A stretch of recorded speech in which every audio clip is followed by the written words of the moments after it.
But it's time for Lefties Losing It. Let's check in with folks in Canada, or snow Mexicans as some call them, and some of the looniest Canadians in the country got together recently. It was a conference for the hard left New Democratic Party.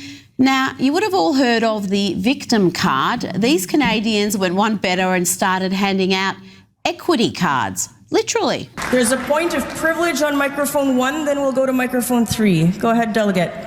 Yes, hello. I was standing here with my gender equity card before you called on the previous speaker.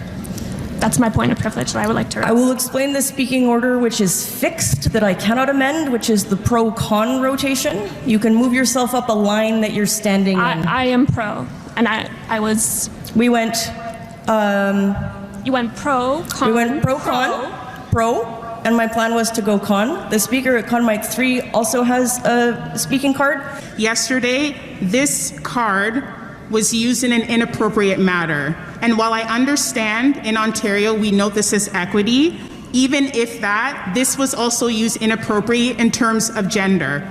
I want everyone to be mindful that these cards for individuals like myself who identify as a Black woman. She identifies as a Black woman. There was a time when you didn't have to point that out. It was pretty obvious. But we are talking about painfully woke, broken Canada, where this is how adults conduct themselves now. Point of personal privilege. I understand there's very little time and for delegates to speak, but early on the mic, it's hard as a racialized and transgender delegate to sometimes use this card and speak up, speak to somebody in front of me in line and ask, hey, this pertains to multiple intersecting parts of my lived experience. I'd like to speak. I was rejected when I talked, and it's frustrating when these are my rights being directly under attack right now in Alberta, and that a cisgender woman had spoken over me. And I understand her rights are important too. This pertains to her too, but I don't know. I hope that in the future the federal NDP will also have a broader interpretation of the equity cards for speakers. That's all. Thank you. I will invite delegates to assist me in better using the card by forming a straight line behind the microphone with a prominently displayed equity card. If I see speakers ahead of you who are not holding a card prominently, it would be wrong of me to guess about their gender identity, and I will come to you. Goodness me, she said the word straight line there without a trigger warning. Point of personal privilege. How dare a cisgender woman speak? I mean, the whole thing is nuts. Everything you see there is a sign of civilizational decline. Let's stay in Canada, and guys, I really don't think the country is okay. Let's have a look at what passes for talent at the country's premier music awards show.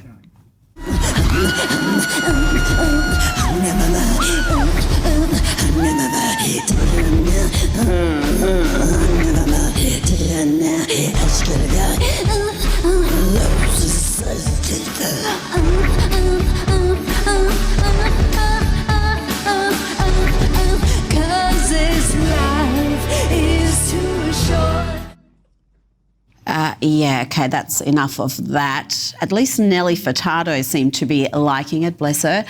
That was the Juno Awards to honour achievements in Canadian music, and the night was hosted by actress and alleged comic Mae Martin, who's about as funny as an ingrown toenail. Here she talks about Davos, the location for the World Economic Forum.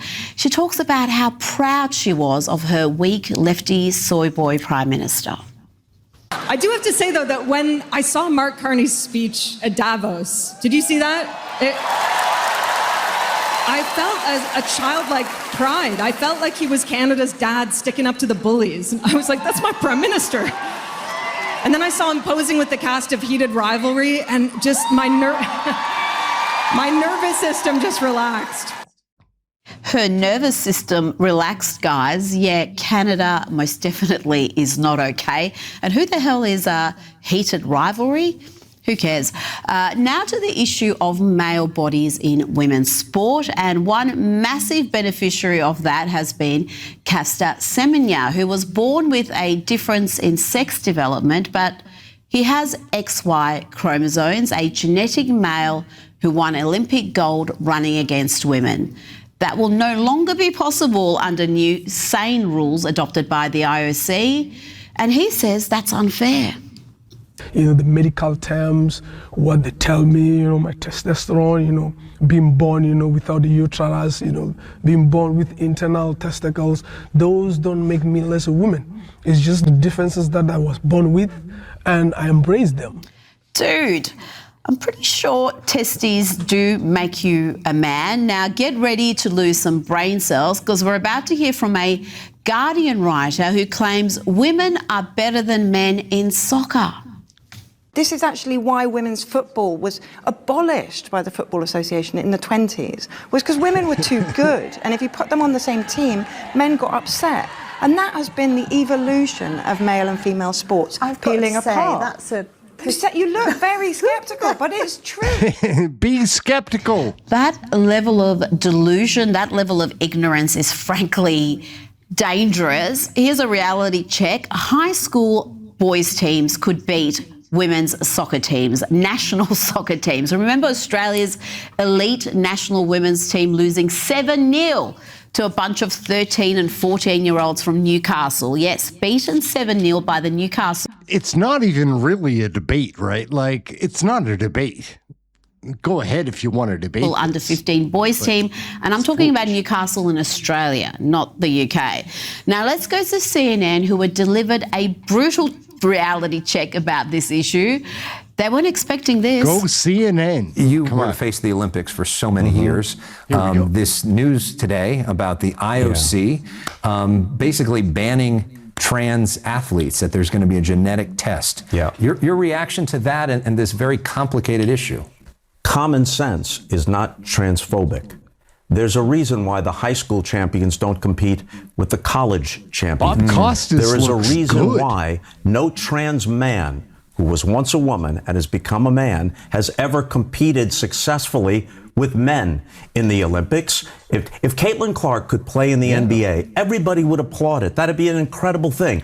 But if the last guy on the bench of an NBA team went to the WNBA and started averaging 40 points a game, everyone would know that is BS. It doesn't make any sense to have a swimmer who was the 472nd ranked swimmer when he was a man at Penn either winning or coming close to winning against women a year and a half after transitioning.